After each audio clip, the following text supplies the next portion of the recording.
My name is Shannon Welch. I am currently Vice President of Blue Ribbon Coalition. I'm on the board of directors there. It's a volunteer role. Prior to that, I spent 10 years being Dave Cole's right hand here at King of the Hammers. I was officially communications director, but was involved with all the land use fights that were part of Johnson Valley. And then when I left King of the Hammers, I got involved with Blue Ribbon because the work we did here is really the same type of work we have to do on a national level for all public lands. And protecting motorized access on public lands is what Blue Ribbon Coalition does, and it's my personal passion project in life, so it's where I spend all my volunteer time. Okay, great. One, thank you for doing that. Sure. as off-roaders, we very much appreciate it. We understand the fight you guys are doing every day. Yeah. Can you explain what exactly the fight right now is with Johnson Valley and King of the Hammers? Yeah, fight's a tough word.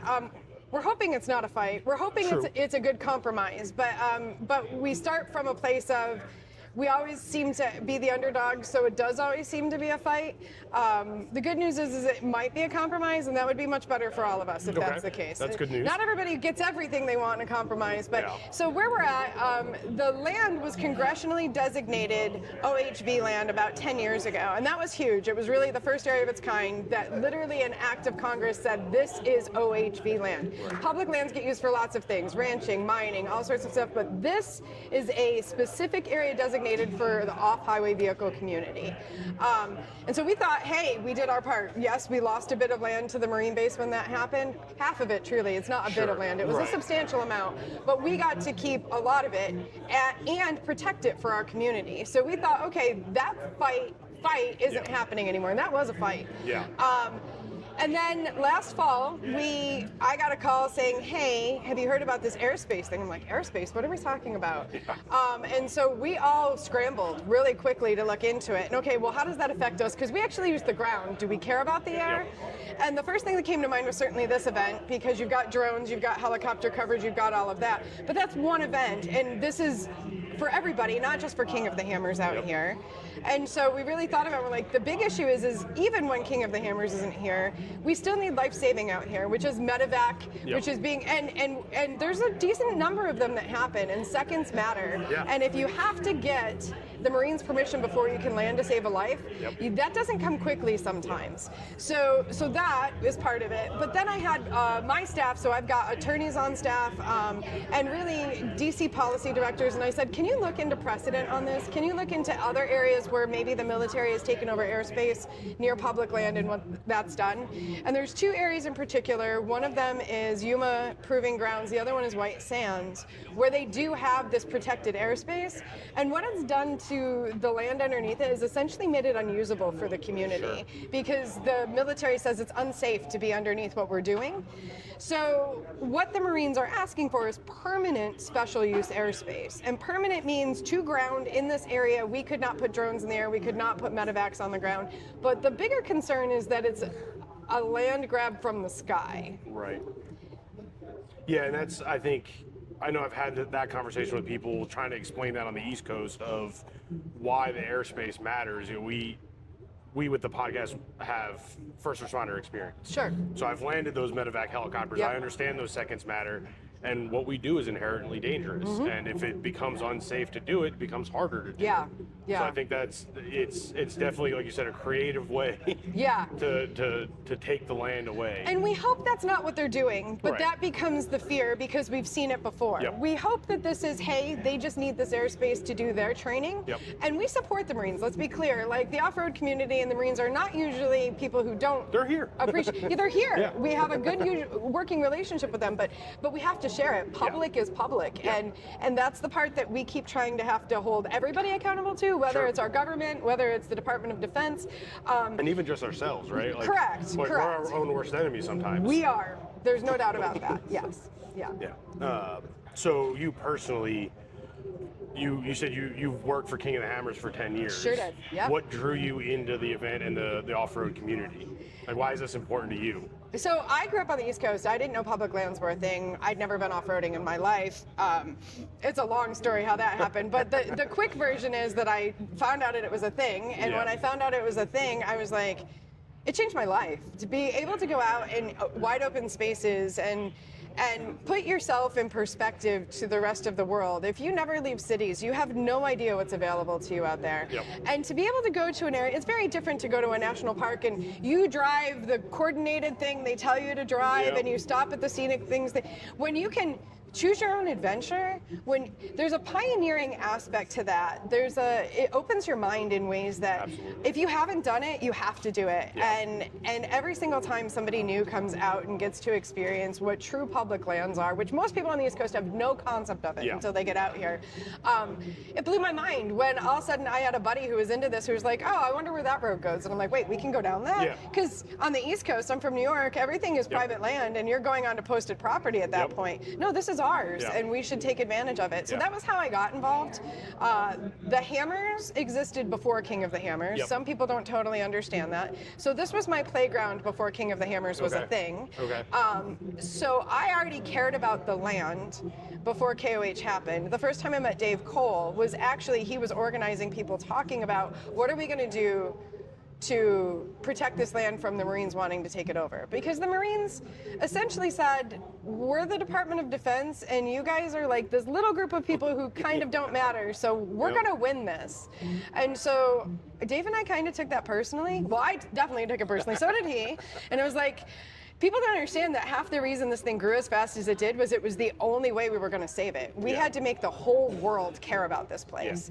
But this is just one example of, I mean, we have Moab, we have Glamis, Yep. we have Oceano Dunes, we have all of these public lands in not California, West Coast, Yeah. literally basically everywhere out west, that is something inherently unique to the American way of life, that it's a freedom that East Coasters have no idea how valuable it is until they come out here. Yep. And it's funny because all my family didn't grow up doing this, but I've had them all out here and they all care about this as much, if not more than I do. Right. And that's crazy because they get it. It's Yeah. magical and it's Yeah. something that's uniquely ours. And I guess, I don't think this is an overstatement, and I guess this has never come out of my mouth, but this is my life's mission, is Sure. to make sure that long after I'm gone, people can get to discover something they didn't for me. Yeah, yeah, I get it. I mean, I grew up in New Jersey on the East Coast, and it was the same thing. There were national parks, there were parks to go to, and that was cool nature.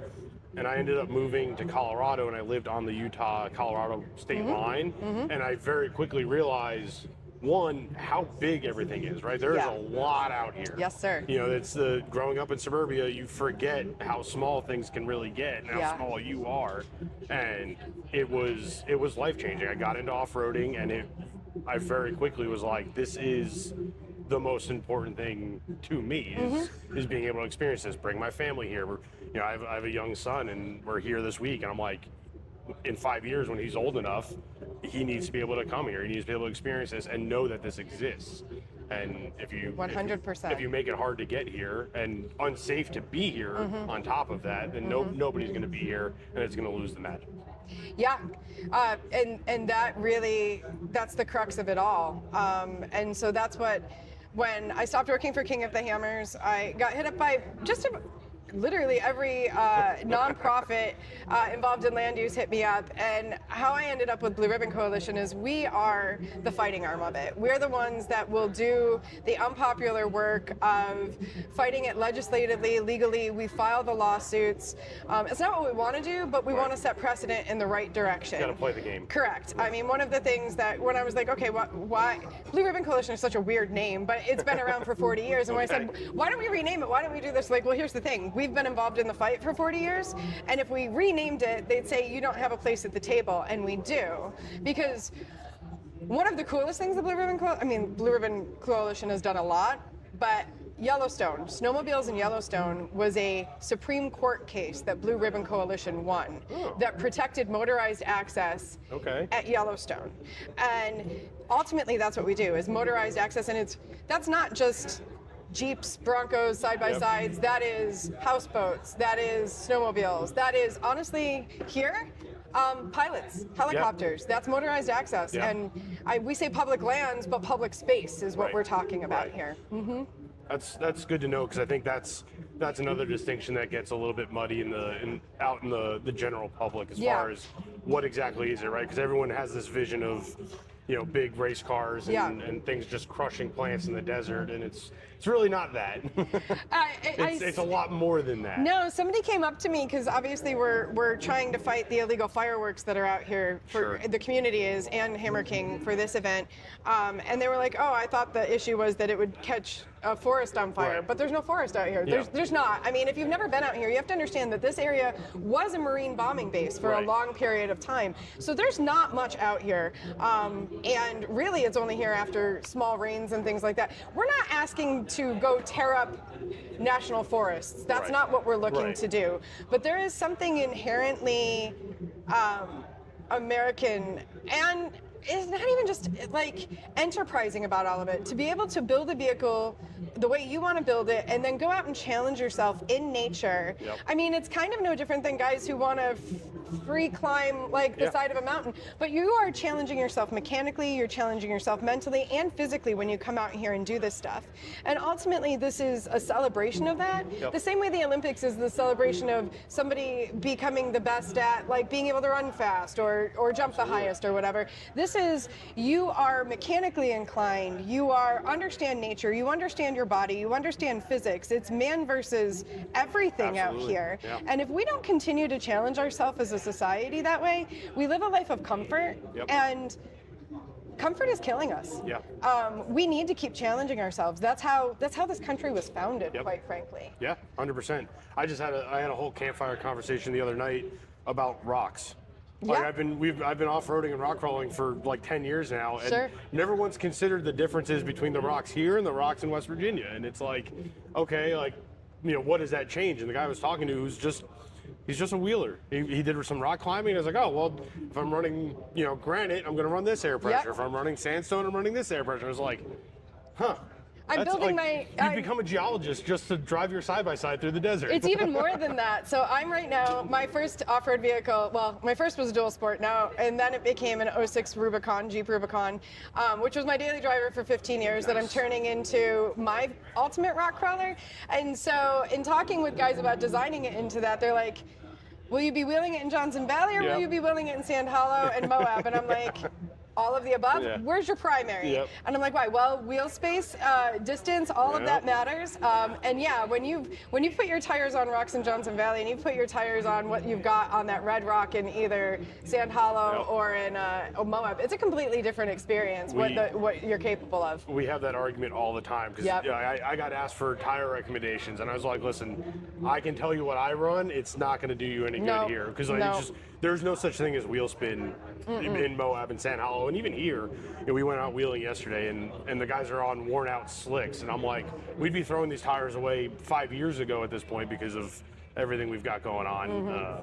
We've got to shed the mud and the water and everything else, so it's definitely a fun factor in this community of being able to adapt and change and explore the differences of be out here out west or out east and things like that. So what can people do to help the lands and help Blue Ribbon specifically? Sure. The interesting thing, so we went to DC last year and I got to meet with a lot of congressmen and senators right after the recent administration came in. And one of the things that was really interesting is they kept asking, who funds you, about Blue Ribbon Coalition. I'm like, we're funded by our members. We are a grassroots organization. And they were like, that's so refreshing. And I was like, is that not really what you mostly mean by? They're like, no, it's usually big companies that are funding NGOs to come tell us what to do. And I'm like, aren't they supposed to be funded by their members? I was thinking that, right? And I'm like, no, we are truly funded by members. And the way I describe it for people is, when I bought my dual spoke motorcycle, before I even left the dealership, they're like, look, if you care about your motorcycle, join the AMA. If you care about being able to put your tires in the dirt, you should be a member of Blue Ribbon Coalition. Now, obviously, and it's $50 a year, but ultimately, we've actually gotten some injunctions at the federal level where judges have said that rule no longer applies for all Blue Ribbon Coalition members.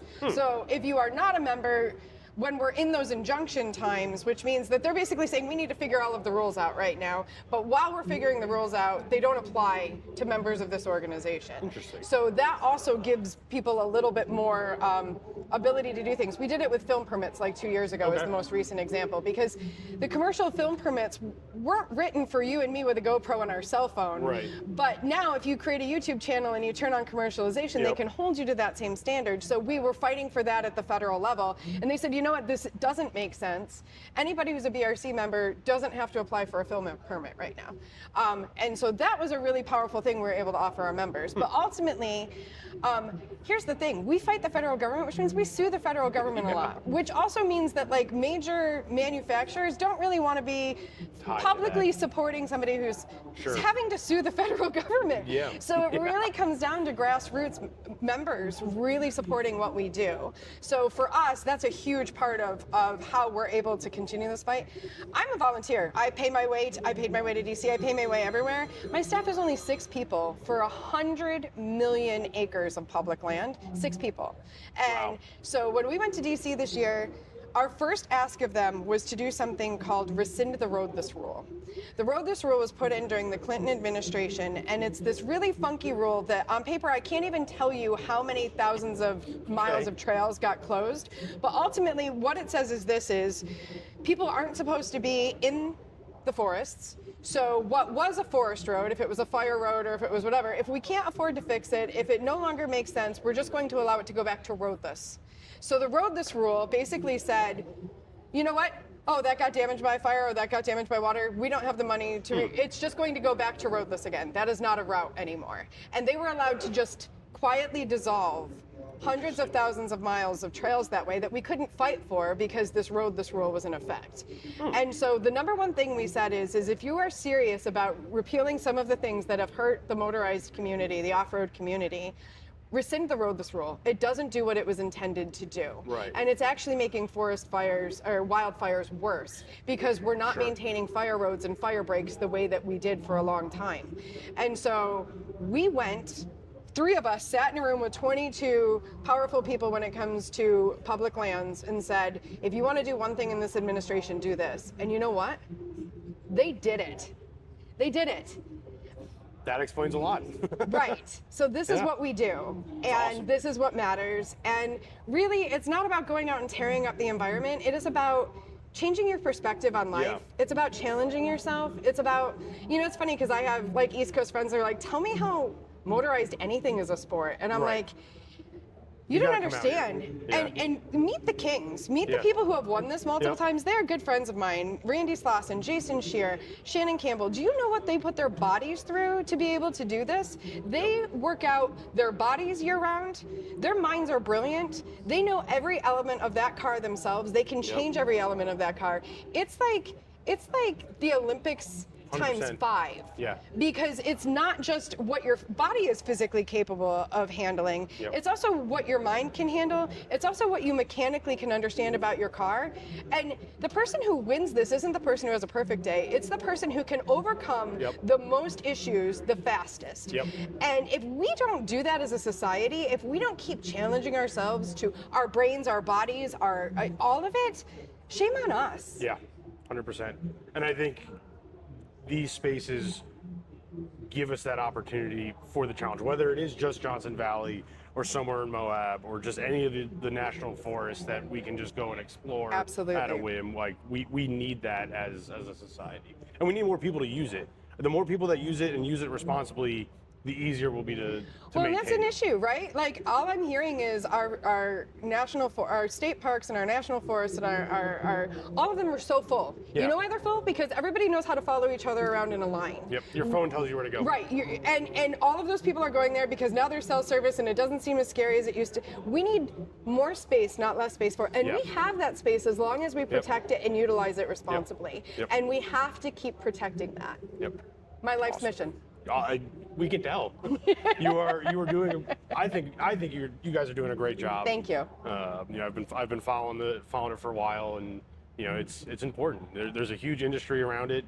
You know, between camping, off-roading, everything. You know, there's people's lives and livelihoods depend on it. So yeah, an entire industry was created around King of the Hammers. Right. Let's be real. Yeah. And this community, what it's done for this community, if you haven't seen the economic impact that it has brought to this community, that's huge. Oh, yeah. Like there's a gentleman here that's actually working on stuff in Appalachia. So old coal mines being turned into places that you can recreate on, because you can't build on them, Yep. but you can certainly utilize the land in a way that recreation in parts of the West is the #1 industry in a number of areas. Yeah. And we need to start taking ourselves seriously on that. And I think SEMA is somebody who helps us really get there, because this is as much an industry as any other industry out there. And for some reason, we seem to think of ourselves as underdogs instead of seeing ourselves as a viable financial aspect for this area. Benefits to the tune of, I think it's $39 million, something like that. There's an economic impact study. Just from this 2 weeks. Just from this event alone. Yeah. And Johnson Valley has really helped revitalize a community out Yeah. here. And that's huge. Yeah, you can tell just driving through town, coming in on the highway, it's, all the businesses in Yucca Valley have all their signs, welcome race fans, welcome KOH fans. They're happy to have us. It's crazy, because even when I started working for Dave and Hammer King back in the day, I could stop at the closest gas station and be like, hey, I'm headed out to the Hammers. Are you excited? They're like, I don't know where the Hammers is. People who lived out here didn't know where it was. Yeah, they had no idea. Yeah. And so this community has really embraced it. And I think our people, they appreciate, because there's always bad seeds in any environment, but the reality is the vast majority of people that come out here appreciate and respect the land. Yep. And even people who aren't big on motorized recreation, where I can find common ground with them is around 2 really big things. Okay. One of them is those who use the land should be the protectors of that land. Yep. And here, we are the ones using the land, which means we are the protectors of that land. Now, somewhere else, that could be horseback riders, or that could be mountain bikers, but this land, it's up to the motorized community to protect this 100%. land. And then the other thing that I think is really important for people to think about is, it's interesting, I had somebody come out here who comes from a very different perspective. They work on conservation of public lands, they work on keeping motorized off of it, but they were out here, and she and I had a brilliant conversation, and she said, the one thing I don't see out here? And I said, what's that? She goes, a crisis of men, which is something that is being talked about in some circles. And I said, you're right. And you know why you don't see it? Because young men and women come out here, they learn trades, they learn skills, they have a community, they have camaraderie, they're solving problems together. Yep. They aren't sitting behind screens playing video games all day long wondering where their life is going. Yep. They come out here and they find themselves a sense of purpose, and they find a way to challenge themselves in a sense of belonging and community. It's crazy. I lived in New York, I moved to California. I had a great career. I didn't know my neighbors. I could come out and run any trail on a weekend and run into 20 people I knew better than I knew people who lived next door to me. We have a disconnect there between our cities and our open spaces in that way. Yeah. And what you see out here is genuinely people who have a purpose and who aren't suffering from depression, who aren't really lost in what is happening. And I don't know what it is about our public spaces that gives us that, but I will tell you, in Canada, this is something recently I've learned. Do you know that you can be prescribed outdoors as good for your mental health? We absolutely need that. Yeah. And those are things we don't think about when we're talking about protecting public lands. Yep. I mean, we experienced it. It's our first time here. We came in on Saturday night. Today is Tuesday, I think. Tuesday? It is Tuesday. Yeah, I had to check too. Yeah. And we're camping with people we've never met before. Yep. We joke they're internet friends. We know who they are through the internet. Sure. We asked if we could camp, and they said yes, and now we're all friends. And you'll be lifelong friends. We're inviting them to the East Coast. We're like, come out, wheel with us. And they're like, the wheeling's better here. I'm like, I'm telling you, we'll break some stuff. Oh, I don't want to break anything. I'm like, then I don't know if it's really that much harder here if you're not going to break anything here. But we walk around and we have a joke. Our photographer PJ runs into people everywhere we go. He knows somebody. We're like, how do you know them? They're like, oh, I'm friends with them on Instagram. and it's just it's amazing how as spread out as we all are. That's how this whole community came together. It's how the whole thing came together. In 3 days, I feel like we have 100,000 new friends. Absolutely. I know people are like, what are you officially doing out here this week? I'm like, this is a family reunion for me. Yeah.